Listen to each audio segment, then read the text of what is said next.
that's the reason why the Lord has given me rest. Amen. Sabi niya, mag-worship ka muna dyan, anak. Ganun, di ba? So this time, let me thank you, Sis Lynn, for agreeing. And it's her first time here also, no? And so thank you, Sis Lynn. Sis Lynn Agustin, aking kapatid. So one try. Hallelujah. Wow.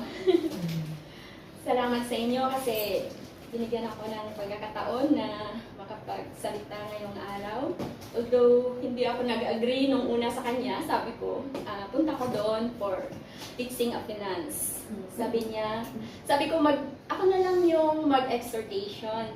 Tapos, another 2 days, minessage ako ni Pastora Grace, Sis Lynn, pwede ba ikaw na lang mag-word? Sabi niya, at ako naman ang sa praise and worship. Tapos, nag-isip ako, Lord, kapag tumanggi ako, para na akong si Jonah. Di ba? Si Jonah. Tinatakbo niya malayo sa inuutos sa kanya ng Panginoon. Kaya, ayokong maging Jonah, Lord. Amen. Gusto ko yung blessing mo, Panginoon. Kaya, nandito ako ngayong araw sa inyo. Salamat sa mga kapatiran ko dito sa Macau kasi naimbitahan ako ngayong araw at salamat. Sabi nga, 2 or 3 gathered, ang Diyos ay nasa gitna natin. Amen. Siguro, alam ko na may purpose ang Panginoon kung bakit niya ako dinala ngayong araw sa inyong harapan.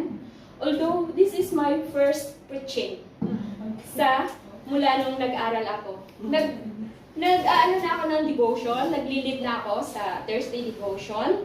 Kung kayo po ay nakapollow sa Alive in Christ main page ng One Chai, isa din po ako sa coordinator po namin si Pastora Grace na nag-lead po ng devotion.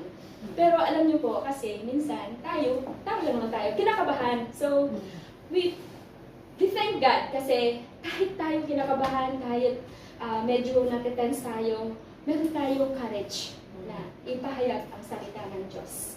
Ako po, Sterling, married, isa po akong antikenya, at meron po akong 2 anak, isang college at isang senior high, 2 lalaki. At yung asawa ko po ay Ilocano, Nueva Ecija, yun. Kaya ako po, nakaintindi din po ako ng Ilocano. Kaya,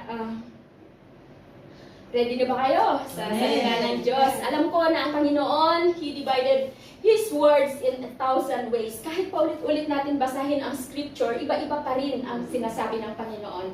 Sa bawat pagbasa natin, iba-iba ang sinasabi ng Lord sa bawat isa sa atin, sa ating mga buhay. Kaya, ngayong araw, before we start, let's pray.